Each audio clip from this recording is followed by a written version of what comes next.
صاحب مسلک اور فرقہ واریت کی جنگ کی آگ میں ایسے ایسے ہیرے جل بجھے جن پر امیر خسرو مرحوم کا یہ شعر 100% صادق آتا ہے کہ لکڑی جل بھئی کوئلہ اور کوئلہ جل بھئیو راکھ، میں پاپی نہ ایسی جلی نہ کوئلہ بھئی نہ راکھ۔ اس آگ میں ایسی بہت سی شخصیات ضائع ہو گئیں یا ضائع کر دی گئیں جو ملک و ملت کے لیے بڑی قیمتی ثابت ہو سکتی تھیں، ان کی ساری صلاحیتیں اکارت گئیں۔ ایسی ہی بہت سی شخصیات میں سے ایک شخصیت کی آج یاد آئی تو جی چاہا کہ اس یاد کا دکھ آپ سے بھی بٹا لیا جائے۔ یہ شخصیت تھی علامہ عبد المصطفیٰ الازہری کی۔ آپ شیخ الحدیث تھے، فقیہ تھے، معلم تھے اور شعلہ بیان خطیب۔ خرابی ہماری قومی قسمت کی ہے کہ انہوں نے مسلکی سیاست کو شعار کیا۔ یوں سیاست میں آئے تو صحیح، مگر قومی سیاست کو ان سے کوئی خاص فائدہ نہ پہنچ سکا۔ انہوں نے اپنی خطابت کے شعلوں کو بیشتر مسلکی حریفوں کے بھسم کرنے کی غرض ہی سے استعمال کیا اور بڑی کامیابی کے ساتھ استعمال کیا۔ جب وہ جامع مسجد طیبہ سعود آباد کراچی میں جمعے کے واعظ میں لاؤڈ اسپیکر پر اپنی خطابت کے جوہر دکھانا شروع کرتے تو ان کی جادو بیانی سے مسحور ہو کر راہ چلتے لوگ بھی رک جایا کرتے تھے اور سڑک ہی پر کھڑے کھڑے ان کی سنائی ہوئی حکایتوں اور ان کی قصہ گوئیوں سے لطف اندوز ہوتے رہتے۔ ان کی مسجد کا لاؤڈ اسپیکر انتہائی لاؤڈ تھا۔ جب ان کا خطاب شروع ہوتا تو سعود آباد کا ہر گھر صرف انہی کی آواز سے گونج رہا ہوتا تھا۔ اپنے گھر آنگن میں بھی لوگوں کو کان پڑی آواز سنائی نہ دیتی تھی۔ نتیجہ یہ کہ گھریلو خواتین بھی مولانا کے دلچسپ چٹکلوں اور دلپذیر نکات سے محظوظ ہوتی رہتی تھی۔ رہے ان سے جلنے والے تو مولانا کا اپنا رویہ بھی یہی کہہ رہا ہوتا تھا کہ جلنے والے جلا کر، سو وہ جلتے رہے۔ ازہری صاحب بہت لہک لہک کر اور بڑے لحن سے اور مترنم انداز میں واز کیا کرتے تھے۔ خطاب کے دوران میں آئیں کا ایک زوردار نعرہ لگاتے اور پھر مسکرانے لگتے۔ ان کی مسکراہٹ بڑی دلکش اور منموہنی ہوتی تھی۔ باتیں اتنی منموہنی ہوں یا نہ ہوں، مگر کوئی تو بات تھی کہ لوگ ان کی باتیں سنے بغیر نہ رہ سکتے تھے۔ وہ بڑے پیار بھرے انداز میں کہا کرتے تھے کہ جلنے والوں کا منہ کالا، آئیں۔ مولانا کی داڑھی ان کی ٹھوڑی پر گنجان آباد تھی، مگر دائیں بائیں آبادی ذرا کم تھی۔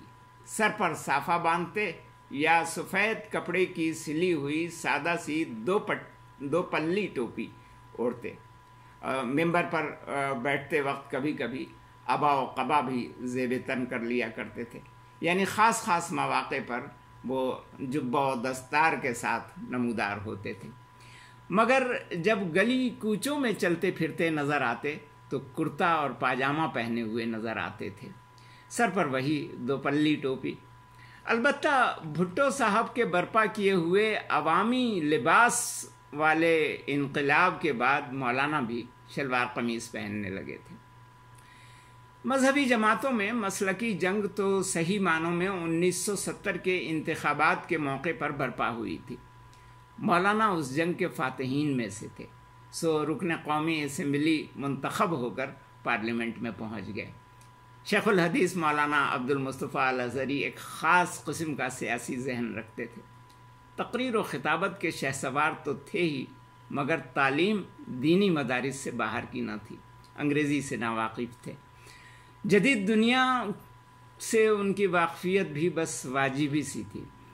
بہت سے معاملات میں ان پر بھی وہی لطیفہ فٹ ہوتا تھا جو کسی پادری سے منسوب ہے کہ ایک روز چرچ سے باہر نکل کر میدان میں کھیلتے ہوئے بچوں سے پوچھا کہ بچوں، کیا تم میں سے کوئی بتا سکتا ہے کہ ڈاک خانے کو کون سا راستہ جاتا ہے؟ ایک بچے نے فادر کے آگے نیل ڈاؤن کیا اور بڑی تفصیل سے راستہ سمجھایا۔ فادر بہت خوش ہوئے، بچے کے سر پر ہاتھ پھیرا اور کہا، شاباش، تم بہت اچھے بچے ہو، کسی دن چرچ آنا، میں تمہیں جنت کا راستہ بتاؤں گا۔ فادر کے جانے کے بعد بچہ قہقہہ مار کر ہنسا اور بڑے تمسخرانہ انداز میں اپنے ساتھیوں سے کہنے لگا، ڈاک خانے کا راستہ تو معلوم نہیں ہے، جنت کا راستہ بتائیں گے۔ مولانا اظہری بھی اپنے مدرسے، مسجد اور سعود آباد کی گلیوں سے اچانک نکل کر اسلام آباد کی بھول بھلائیوں میں پہنچ گئے تھے۔ قومی اسمبلی میں وہ پہلی بار آئے تھے، انہوں نے اسمبلی کو پہلی بار دیکھا تھا۔ پہلے دور میں ان سے کئی لطائف سرزد ہوئے۔ اکثر ایسا ہوتا تھا کہ مولانا راولپنڈی اور اس کے گرد و نواح میں منعقد ہونے والی محافل میلاد میں مدعو کیے جاتے اور رات گئے تک خطاب فرماتے رہتے۔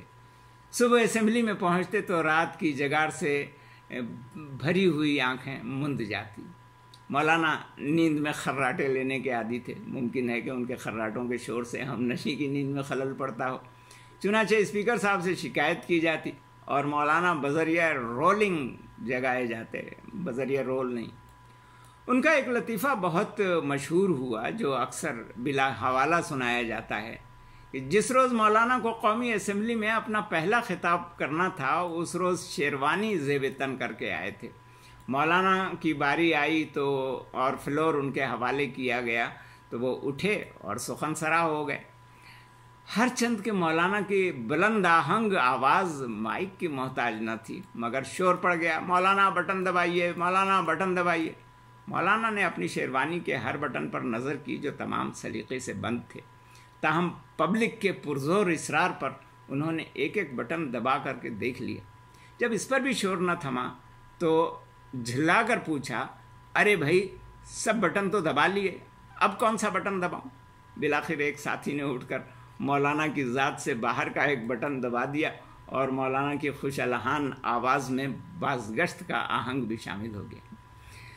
ان کی خوشگوئی اور خوش گفتاری بلکہ لطیفے بازی سے اسمبلی میں رونق رہا کرتی تھی۔ مولانا کوثر نیازی نے ان کی شان میں ایک ربائی بھی کہی تھی جس کے اب صرف 2 مصرے یاد رہ گئے ہیں، وائز شیریں بیاں الازہری، نکتہ بین و نکتہ داں الازہری۔ علامہ عبد المصطفیٰ الازہری نہایت اعلیٰ درجے کے لطیفہ گو تھے۔ بھٹو صاحب کے دور میں جب شاہ ایران آریہ مہر رضا شاہ پہلوی اپنا 2500 سالہ جشن بادشاہت منوانے کے لیے پاکستان آئے تو انہیں تمام صوبائی گورنروں سے متعارف کروایا گیا۔ کیسے کروایا گیا؟ اس کا احوال اظہری صاحب اپنی مخصوص من موہنی مسکراہٹ کے ساتھ مزے لے لے کر سنایا کرتے تھے۔ سب سے پہلے گورنر سندھ ممتاز بھٹو ملوائے گئے۔ ترجمان نے اعلیٰ حضرت رضا شاہ پہلوی کو بتایا، اعلیٰ حضرت ہمایوں این ممتاز سندھ است۔ اعلیٰ حضرت نے دیکھا، خوش ہوئے اور فرمایا، بلے بلے خوب است۔ اب گورنر بلوچستان غوث بخش رئیسانی کی باری تھی۔ اعلیٰ حضرت ہمایوں این رئیسانی بلوچستان است۔ اعلیٰ حضرت نے دیکھا، خوش ہوئے اور فرمایا، بلے بلے خوب است۔ حیات محمد خان شیرپاؤ گورنر صوبہ سرحد تھے جس کو اب ہم خیبر پختونخوا کہتے ہیں، انہیں متعارف کروایا گیا۔ اعلیٰ حضرت ہمایوں این شیرپاؤ صوبہ سرحد است۔ اعلیٰ حضرت نے دیکھا اور خوش ہوئے اور فرمایا، بلے بلے خوب است۔ مگر جب گورنر پنجاب غلام مصطفیٰ کھر کے تعارف کی باری آئی تو ترجمان بوکھلا گیا۔ فارسی میں کھے تو ہوتا نہیں، اب کیا کرے؟ سوچنے کا موقع نہیں تھا، فیصلہ فوراً کرنا تھا، سو اس نے جھٹ تعارف کرایا، اعلیٰ حضرت ہمایوں این خر پنجاب است۔ اعلیٰ حضرت نے دیکھا اور ہکا بکا رہ گئے۔ علامہ اظہری بعد میں جونیجو کی اسمبلی میں بھی منتخب ہو کر کے پہنچ گئے تھے، مگر اپنی پارٹی کے فیصلے سے اختلاف کر کے اور باغی دھڑے میں شامل ہو کر تب وہ ایک ماہر پارلیمنٹیرین بن چکے تھے۔ مولانا اپنی سیاسی سرگرمیوں سے اچھی خاصی یافت کے باوجود سعود آباد کے 80 گز کے مکان ہی میں مرتے دم تک مقیم رہے۔ انہی گلیوں میں پیدل پھرتے رہے، سب سے ملتے، بسوں میں سفر کرتے تھے، ہاتھ میں بیگ یا بریف کیس کے طور پر کپڑے کا ایک تھیلا لیے رکھتے تھے۔ ان کے انتخابی اخراجات بھی ان کی جماعت کے لوگ، ان کے شاگرد اور ان کے معتقدین برداشت کرتے تھے۔ ضیاء دور میں جب ان سے انتخابی اخراجات کا گوشوارہ طلب کیا گیا تو انہوں نے کہا، الیکشن کے زمانے میں میری بیوی نے مجھے بتایا کہ ملا جی تمہاری اس الیکشن بازی کی وجہ سے اس مہینے چائے کا ایک ڈبہ زیادہ خرچ ہو گیا ہے۔ بس یہی ہیں میرے انتخابی اخراجات۔